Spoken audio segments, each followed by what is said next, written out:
the head of Anthropic, says just because it's going to be so revolutionary and so disruptive, you're going to see a massacre of white-collar jobs, the people who do, all the routine things in accounting and law and even consulting. What do you think? I would say if the world runs out of ideas, then productivity gains translates to job loss. But over the course of the last 300 years, 100 years, 60 years even, in the era of computers, not only did productivity go up, employment also went up. Now, the reason for that is because if we have an abundance of ideas, if we were more productive, we could realize that better. Now, of course, in a world of zero-sum games, if you have no more ideas and all you want to do is this, then productivity drives down. It results in job loss.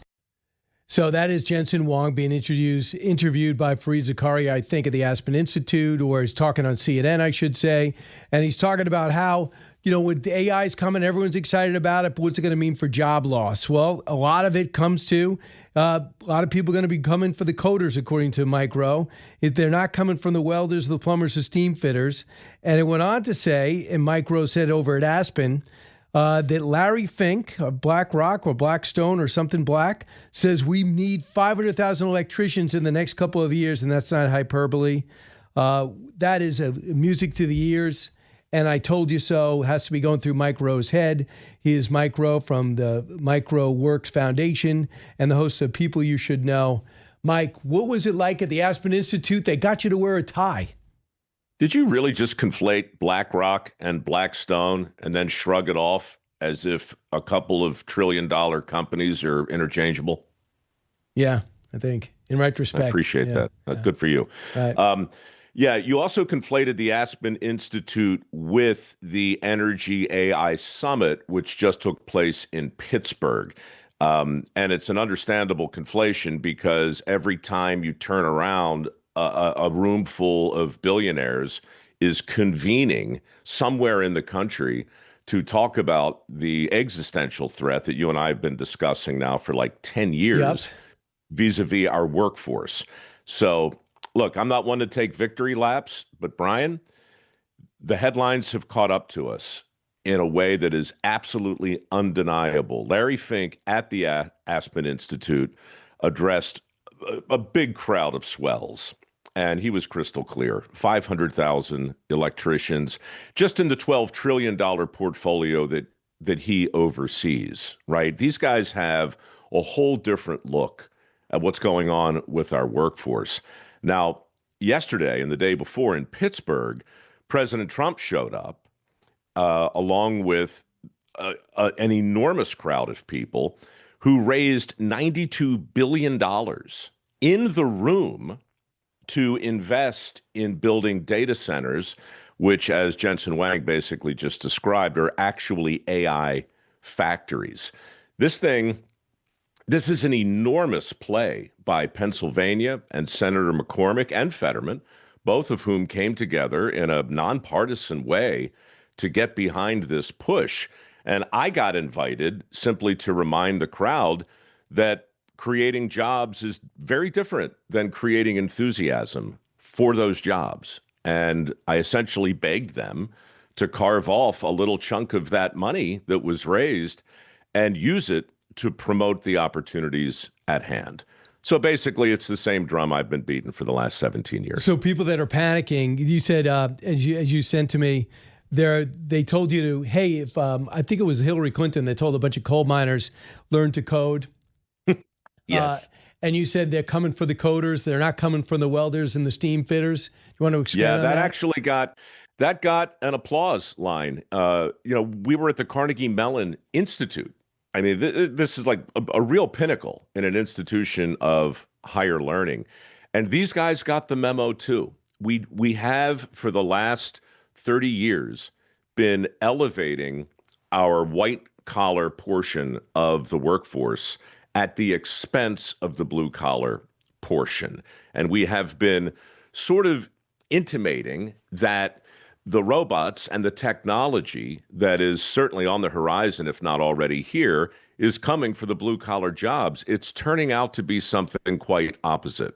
It's the white-collar positions. I'm painting with a broad brush, but paralegal and anything creative, writing in general, coding, these are looking very wobbly right now. The AI is going to come for those. And I agree with what Jensen was saying.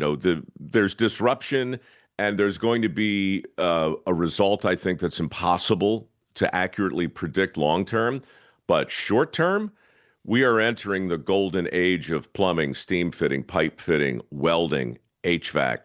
Those jobs are not going to be impacted by AI, and those are the jobs that are being created in Pennsylvania right now. And those are the opportunities that parents and guidance counselors ought to be zeroing in on. Are they? Have you noticed a change? I know you want the change. You've been calling for the change. You predicted it. But have you noticed a change bringing vocational training back to schools? Have you noticed more people trying to apply for scholarships at mikeroweWorks? Yeah, and that's truly a micro example, right? And it's anecdotal. I mean, my foundation is modest. We've given away about $13 million in these work ethic scholarships, and this year we have 10 times the applicants that we did a year before. And if you look only at that, Brian, you could conclude, hey, you're killing it. And modesty aside, we are in my little world. In MacroWorks, in the United States of America, I'd be ringing the alarm bell if I had one right now, because not a week goes by where I don't hear from somebody like the American Submarine Industrial Base, who needs 140,000 welders and electricians. 140,000. The automotive industry needs 80,000 in collision repair and technicians. Energy, don't even get me started, man. It's like 500,000. The numbers are mind-boggling, and it's awkward to talk about this, especially at an event when I'm sitting there next to the president and we're announcing all of these new jobs that are about to be created. And I'm just sitting there biting my lip going, look, somebody has to point out the fact that we have 500,000 open positions in manufacturing right now, today. What are we going to do if we create 2 million manufacturing jobs? Where are you going to get the workers? So, look, I'm going to testify on your show this weekend on the TV and everything, and I'm probably going to rant and rave a little bit because I think this is the missing piece in all the conversations around job creation, going all the way back to Obama in 2009 when he promised 3 million shovel-ready jobs in the Highway Infrastructure Act to a country that was conspicuously ambivalent about picking up a shovel. It's the same thing now. You can't get, like, we're just clinging to this Depression era artifact that says, oh, you want to solve unemployment? Just create more opportunity. Sorry, there's 7.6 million open positions in the country right now. We don't have an opportunity problem. And while we might have a skills gap, we also have a will gap. And if we don't hit that thing head on, we're going to just keep pushing the boulder up the hill, I'm afraid. Well, not only that, too, I think that the stat is there are 7 million people eligible to work that aren't working, because that was the Medicaid conversation I was just having with that big bill that President Trump just passed. He's like, well, the problem is a lot of people are just getting insurance and they're refusing to work. So we have to have a work requirement to get people moving. Yeah, look, you're going to piss a lot of people off with that, because it's going to get very political very quickly, and your friends on the right are going to tell you that this is a function of laziness and the human condition, and your friends on the left are going to say the jobs don't pay enough money and you're dealing with greedy, rapacious capitalists. Look, all I can tell you, again, anecdotally, MicroWorks has assisted 2,500 people. The majority are making six figures. Many of them, they get a CDL license, and 3 weeks later, they're making 120 grand driving a truck. 6 months later, they're making 150 grand welding. So I tend to think, with regard to that stat, which, by the way, comes from a book called Men Without Work by Nicholas Eberstadt that your listeners will love. Are they listeners or viewers, Brian? I can't keep it straight. Am I on TV or both? We got both, because we're zooming. How about that? Yeah. Look, it's a terrific book. And what it really does is it digs in to something that's never happened in our country before, at least not in peacetime, where you've got 7 million able-bodied men who are not only not working, but not looking for work.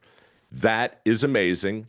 And I'm not in either camp. I'm not here to say they're lazy, and I'm not here to say the opportunity. I'm just saying it's a real number. And isn't it interesting how 7.5 million open jobs kind of sort of correlates a bit with 7 million Yes. men who are not really interested in dealing with that? So throw in immigration, Right. throw in all the other hot button topics, and in the end, it's just math. And finally, here's the most chilling number. 7.6 million open jobs is a big number. How about 5 and 2? 5 tradesmen retire every year and 2 replace them. That's the ratio. 5 out, 2 in. It's been that way for a decade. So you're dealing with bad math, you're dealing with downward demographic pressure, you're dealing with all the unintended consequences of yanking shop class out of high school, and now the chickens have come home to roost. And guys like Larry Fink at BlackRock and Blackstone and Wells Fargo. I get calls every week now from big companies that don't have any direct skin in the game vis-a-vis blue-collar frontline workers, but they are highly motivated to see this problem corrected, because if we don't do it, our workforce will remain out of balance, and now we don't have enough submarines. So I know. In fact, we have to go outside our country with these contracts because we have to rapidly build ships and submarines. We do have that advantage right now of China. I don't know for how much longer. But Mike, when it came up in Pittsburgh, at Aspen, around the country, have they connected the two? So, for example, we need 500,000 electricians, but did they just leave, or did they say, this is my plan to get them? They like to plan for the future, getting rare earth and things to that nature to build the machines. But does the president realize this? Have people connected the dots? Look, I wouldn't deign to look into the mind of the president. I think he surely must have run some sort of calculus. I'll tell you, I think part of the solution is going to come from areas nobody's talking about. I met with a company in Pittsburgh called Impossible Minerals. These guys are going to be huge. They're mining. They've got contracts in place to mine the seafloor in an environmentally responsible way. But the resources that we're going to need are down there. And I'd never heard of them before. And I think they're about to become a giant thing. I don't ultimately know what the solution is going to be here, but I'll just repeat, it's awkward because so many of us, especially our elected officials, they don't want to look into the lens and talk about a will gap. They don't want to talk about declining birth rates. They don't want to, because it's just not flattering to our country, and it doesn't get people elected, unfortunately. So I just find myself constantly in this weird position of saying, of course I was rooting for Obama with 3 million shovel-ready jobs.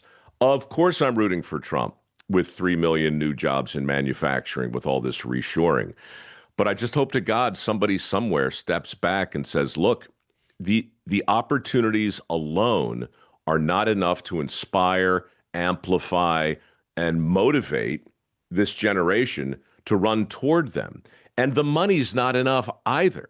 If it were that simple, they would offer more money and people would beat a pathway to their door. But I'm here to tell you that's not what I've seen. So there's something missing, and it has to do with PR, communication, messaging.